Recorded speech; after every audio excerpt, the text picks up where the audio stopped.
Dia gambaran cara petunjuk. Itu kena ingat pula. Cara ditunjukkan akan video tersebut. Saya tak dapat lihat dia sebagai niat yang baik. Memang tak. Sebab dia kata percutian. Betul, dia panggil betul. bentuk itu panggil istihza. Mengejekkan atau memperolokkan terhadap agama. Meremehkan benda kan? Ini benda yang dalam Quran Karim Allah SWT ingatkan dalam surah Taubah. Kan Allah Taala katakan wala in sa'altahum, kalau kamu tanya mereka. Ni bila orang-orang munafik pada zaman Nabi SAW dahulu bertutur, berucap, berkata-kata, tapi bentuk ucapan mereka ni menyindir, mengkritik agama, mengkritik hukum, peraturan yang Nabi berikan. Lalu Allah Ta'ala kata wala in sa'altahum, kalau kamu tanya mereka, la yaqulunna, pasti mereka berkata innama kunna nakhudu wa nal'ab. Kami ni sebenarnya memperdalamkan perbincangan dan bermain je. Kami bermain je. Astagfirullah. Maka Allah Ta'ala jawab. Qul, katakan Muhammad kepada mereka. Qul abillahi, adakah dengan Allah, wa ayatihi, dan ayatnya, wa rasulihi, dan rasulnya, kuntum tastahzi'un, kamu buat uluk-uluk, la ta'tadiru, kamu jangan beri sebarang alasan, jangan beri uzur. Qad kafartum ba'da imanikum, kamu telah kufur setelah mana keimanan kamu. Perkara macam ni boleh membawa pada kemurtadan daripada agama. Walaupun kita tahulah, macam orang akan katalah macam, tapi betul hukum ni bukan hukum kita. Betul. Sebab kita tahu apa dalam niat mereka, tapi masalahnya cara mereka present suasana tersebut. Suasana neraka dan syurga ke, contohnya kan. Gambaran kita pergi tempat yang indah, macam dalam syurga. Kita cakap macam tu kan, macam dalam syurga. Atau saya kata saya dalam syurga sekarang, ada beza. Kan? Itu adalah perbezaan. Tapi kalau dia kata macam ni, neraka adalah tempat yang Allah Ta'ala sebut kepada kita untuk takutkan. Bukan untuk kita gembira dan juga berseronok. Ataupun berbandi-manda kan. Memang kita tahu gambaran contoh macam diberikan oleh AI tu kan. Apa lahar. Gunung berapi yang merupakan batu batan sebagai api, bahan api, bahan bakar. Itu adalah gambaran neraka. So Allah Ta'ala sebut dalam Quran tentang neraka tu, bila Allah Ta'ala sebut dalam surah At-Tahrim ayat ke-6, Allah Ta'ala nyatakan, ya ayyuhalladzina amanu, hei orang beriman, qu anfusakum wa ahlikum nara, pelihara diri kamu dan keluarga kamu daripada api neraka. Yang neraka ni waquduhan nasul hijarah, bahan bakar dia adalah manusia dan batu batan. Bahan bakar dia manusia dan batu batan. Batu. Mana manusia tu adalah bahan bakar bagi api neraka dan juga batu batan. So kita can imagine. Bila Allah berikan imaginasi pada kita tentang perkara seperti ini. Imaginasi tu tak salah. Memang dalam gambaran diberikan oleh Nabi sendiri SAW. Berkenaan neraka tu menyebabkan para sahabat terasa dalam hati. Bila kita dengar neraka kita takut. Itu memang patut ada dalam diri kita perasaan tadi. Memang diberikan dalam Quran gambaran manusia dan batu batan, bakar batu, jadikan dia bahan bakar untuk api, bukan kayu, bukan plastik, bukan kertas. Manusia dan batu. Tapi batu. Dia mana kita kata dengan kajian kita pelajari di sisi ahli sains, dia kata bila batu tu sebagai bahan bakar tu, dia adalah kepanasan yang berganda-ganda, lebih daripada pembakaran gas, apa lagi berpembakaran kayu, atau apa saja objek yang lain. Jarang nak tengok orang bakar batu sampai batu tu jadi bahan bakar. So that the intensity heat tu sangat dahsyat, sangat tinggi. Mana benda tersebut memang bila kita tengok waquduhan nasul hijarah, alaiha malaikatun ghilazun syidad, yang menjaga neraka ni adalah para malaikat yang kasar lagi tegas. La ya'sunallaha ma amarhum, mereka takkan derhakai Allah Ta'ala apa yang telah perintahkan mereka. Wa yaf'aluna ma yu'marun, mereka akan buat apa yang Allah Ta'ala perintahkan. Ini konsep para malaikat yang menjaga neraka. Sifat neraka tu sendiri diceritakan. Dia bukan benda gurauan. Bila kita dengar cerita tersebut, para sahabat Nabi SAW mendengar ketakutan. Dan kita patut bila dengar tentang neraka ni, macam Nabi SAW sebutkan dalam hadis baginda, pernah baginda SAW solat. Dan solat kemudian para sahabat Nabi SAW melihat Nabi SAW mengulur tangan mencapai. Ada 2-3 hadis yang berbeza lah. yang ceritakan Nabi SAW Assalamualaikum. menceritakan kepada para sahabat Nabi apa baginda nampak. Ya. Dalam satu riwayat yang Nabi SAW Assalamualaikum. suruh para sahabat jangan bercakap dalam solat dan sebagainya. Kemudian Nabi SAW terangkan. Nabi kata aku lihat neraka dan syurga. Pasal para sahabat Nabi nasihatkan para sahabat. Nabi kata kalau kalian tahu apa aku tahu. Kalau kalian nampak apa aku nampak. Kalau kalian tahu apa aku tahu tu dalam satu hadis yang lain. Yang Nabi SAW bangun daripada tidur. Kemudian terjaga, Nabi terkejut apa baginda nampak. Yang ni Nabi kata kalau kamu nampak aku akan nampak. Kamu akan banyak kamu akan sedikit ketawa, kamu akan banyak menangis. Kamu akan sedikit menangis, sedikit ketawa, kamu akan banyak menangis. Dan apa tu para sahabat kata, ya Rasulullah, apa engkau nampak? Aku nampak syurga dan neraka. So, jadi maksud dia bila melihat kepada kenikmatan yang diimpikan tapi tak dapat, ataupun siksaan yang dijanjikan dalam bentuk yang sangat dahsyat, menakutkan diri, bukan kita menjadikan bahan ketawa untuk bergolek-golek di atas benda tersebut. Pasal benda tu akan balik pada ayat surah Taubah tadi. Adakah dengan ayat Allah, adakah dengan Allah Ta'ala ayatnya dan Rasulnya kamu buat uluk-uluk? Kan ini Allah Ta'ala soal Nabi kata, jangan kamu beri alasan kamu telah kufur selama mana kamu beriman. Sebab ini bukan benda gurauan. Betul. Dalam agama ni kalau kita ceritakan berkenaan tempat macam ni, atau tempat di mana kaum dimusnahkan oleh Allah SWT, Nabi suruh para sahabat melintas dalam keadaan ketakutan. Jangan lintas dalam keadaan bergembira. Tempat macam kaum Nabi Saleh punya tempat, bila Nabi singgah sana, Nabi kata masuk tempat ni, ini tempat di mana kaum dimusnahkan. Atau Wadi Muhassir. Dalam perjalanan Wadi Muhassir, wadi atau lembah di mana tempat dimusnahkan kaum tentera Abrahah. Pun Nabi juga dengan para sahabat lintas itu, Nabi akan tunduk ketakutan. Kerana bimbangkan siksaan yang kena kepada mereka, kena kepada siapa yang melintas. So kita tak boleh jadikan benda-benda sedemikian sebagai gurauan. So kalau ni kata kita bergurau dengan benda tadi, dia akan menghilangkan nilai. Betul. Dia memang cerita apa saya cerita. Kalau kita berterusan jadikan benda tu biasa, dia tak ada nilai. Betul. Dia macam Musang King tiap minggu makan. Last sekali tak ada nilai lah kan. Betul. Orang kata mat Musang King. Biasa. Ada kat dalam peti ais aku. Yeah. Kan kita kan tak ada rasa. Sebab tu banyak perkara-perkara tertentu dalam agama ni yang dilarang kita untuk dedahkan. Kadang-kadang kedahsyatan satu perkara, keaiban satu perkara. Kadang-kadang benda tu boleh katakan disekat oleh agama tu ada sebab.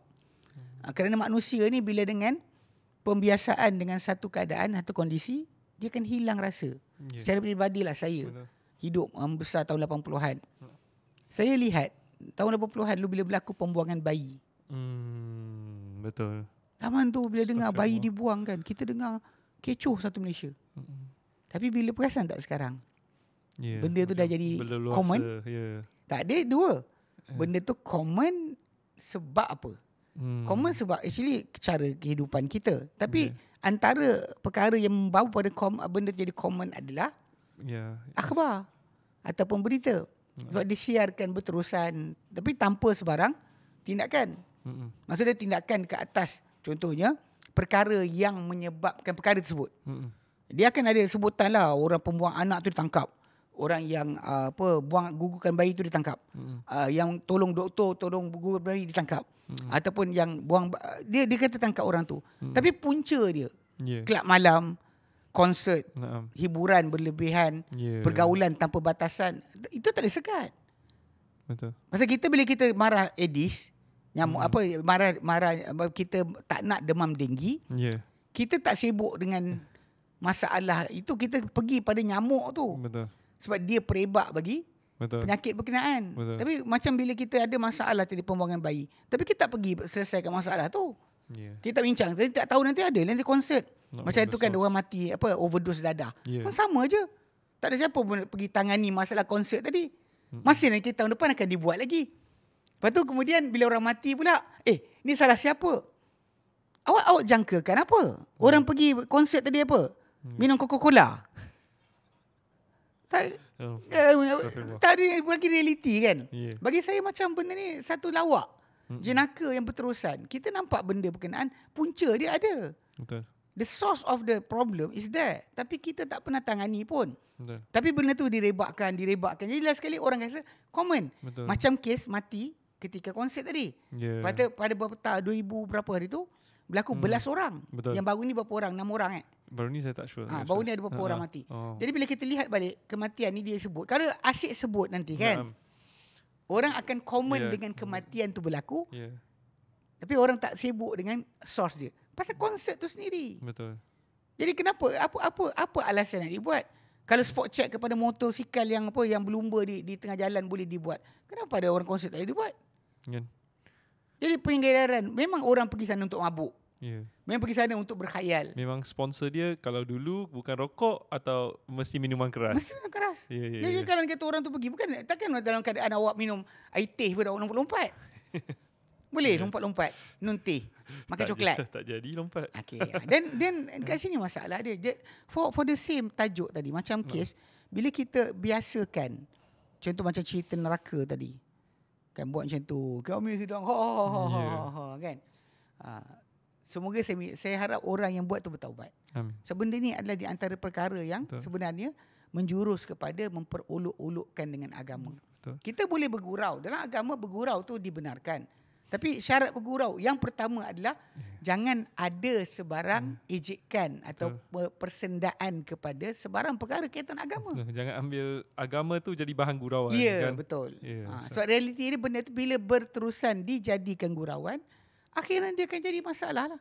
Orang tidak akan ada lagi rasa hormat atau rasa gerun kepada ancaman agama. Ustaz tadi cakap pasal apabila sahabat dengar pasal Ustaz pernah cakap dalam podcast sebelum ni kan, yang ada anak sahabat lah yang terdengar pasal ayat-ayat neraka, dia meninggal. Bukan sahabat tabi'in. Fudail bin Iyad. Nama dia Ali bin Fudail bin Iyad. Ya, dia dengar ayat-ayat tentang syurga tentang neraka tu, ketakutan sangat dia mati. Waktu saya pernah sebutkan, saya kata berkali-kali, kalau orang tu ditanya dalam satu kuis, dekat negara Arab dia buat kuis ni. Kuis-kuis soalan-soalan agama. Jadi antara soalan yang paling popular adalah siapakah orang yang mati dibunuh oleh Al-Quran? Siapakah orang mati dibunuh oleh Al-Quran? Orang macam mana dia orang mati dibunuh oleh Al-Quran? Dan sejarah dia adalah anak kepada Fudail bin Iyad. Yang mana digelar sebagai Abidul Haramain, ahli ibadat dua tanah haram. Dia mati ketika mana mendengar ayat Quran. Dengar ayat Quran saja tentang azab. Bapak dia toleh, dia tak ada dalam ketika permulaan solat. Bapak dia tak tahu, dia masuk kemudian. Tengah-tengah solat bapak dia baca, dia dengar kat belakang, dia jerit, mati. Ya Allah. Nak ceritakan kena ketakutan yang sangat. Jadi memang kita tahu bahawa ketakutan kita kepada ancaman Allah Subhanahu Wa Taala tanda iman kita. Itu benda sifat yang patut ada. Bahkan memang manusia ini bila takutkan Allah Subhanahu Wa Taala memang menjadi sebab untuk bahkan diselamat. Betul. Okey, contoh macam kisah dalam hadis Nabi SAW Bukhari Muslim. Kisah seorang lelaki. Nabi kata seorang lelaki dahulu mana sebelum Islam lagi, lama.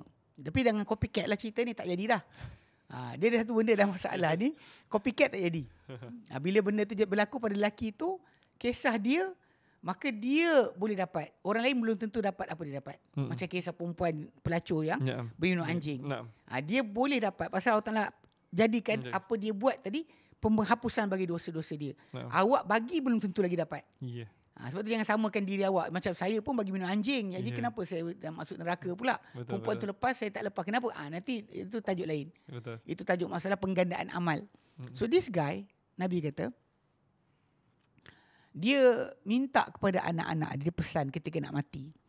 Dia kata, bila aku mati nanti, kamu ambillah badan aku, kamu bakar. Lepas tu bila bakar, kau ambil tulang-tulang aku, kamu hancurkan.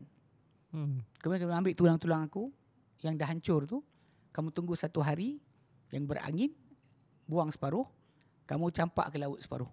Lepas tu bila hari akhirat, Allah Ta'ala jadikan dia semula cukup sempurna seperti mana badan dia yang asal di dunia. Lalu Allah Ta'ala kata kepada dia, apa yang membawa engkau lakukan apa engkau buat? Kau buat tu? Kenapa engkau buat benda kau buat? Allah tahu. Allah Ta'ala nak dia jawab. Lalu dia pun menjawab, min khasyatika, kerana takutkan engkau ya Allah. Aku buat tu tadi kerana aku takutkan engkau ya Allah. Lalu Allah Subhanahu Wa Taala ampunkan dia kerana ketakutan yang benar yang dia ada, yang ketakutan itu sangat bukan dibuat-buat, tapi memang takut yang sangat bersangatan, maka Allah Ta'ala ampunkan dia masuk dalam syurga. Dan ini benda bukan kita kata macam direka-reka. Sebab tu saya kata tak boleh untuk dapat, kita panggil apa, copycat untuk perkara ni. Dia bukan benda yang boleh kita ada-adakan. Dan kalau kita bermain-main dengan perkara yang Allah Ta'ala ugut kita, kita akan hilang rasa. Betul. Macam kita tengok macam kekejaman. Kalau dia kata contoh macam apa, bila anak-anak dahulu, ni sebenarnya saya bukan siap-siap dengan tisu ni. Ni tisu untuk buang ingot sebenarnya. Dekat klinik tadi saya bawa lagi. Daripada pagi tadi. Tapi bila dah ada poket ni, saya pakai lah juga. Tapi mana tadi? Tisu mana tadi? Okey. Tapi bila kita lihat apa benda ketakutan ni, bila kita kata benda tu berlaku, memang Allah Ta'ala nilai benda tu sebagai tanda iman. Dan dia tak boleh. Dan bila kita biasakan dengan hilang ketakutan, benda tu jadi biasa. Macam orang contoh macam takut ular, tak pernah bermain-main dengan ular. Tapi once kita ajar sekali, dia rasa kali kedua, kali ketiga, apa jadi? Dia macam naik roller coaster lah, ya Ustaz. Itu benda kebimbangan kita. Sebab once hati kita dah dibiasakan dengan tak takut, nanti bimbang kita akan buat benda maksiat, lepas tu pun tak takut dengan Allah Subhanahu Wa Taala. Nauzubillah. Bayangkan orang tu takut Allah Ta'ala diampunkan. Apa lagi kita? Kalau kita tak takut ancaman Allah Ta'ala, apa nilai kita? Kan? Sebab Allah SWT, dia Tuhan yang menjadikan segala-galanya. Maha berkuasa ke atas kita. Bahkan dia lah pemilik hari pembalasan. Yang tak ada siapa boleh lepas daripada hukuman dia pada hari berkenaan. Tapi kita boleh buat gurau senda berkenaan dengan apa yang dikatakan sebagai lah ancaman Allah Ta'ala kan. Waquduha nasul hijarah. Bahan bakar neraka itu manusia dan batu batan. Kita boleh buat jadikan benda itu bahan gurauan. Dan saya bimbang benda itu akan menjadikan natural kepada orang ramai. Dan akhirnya orang tak bimbang dah neraka. Betul.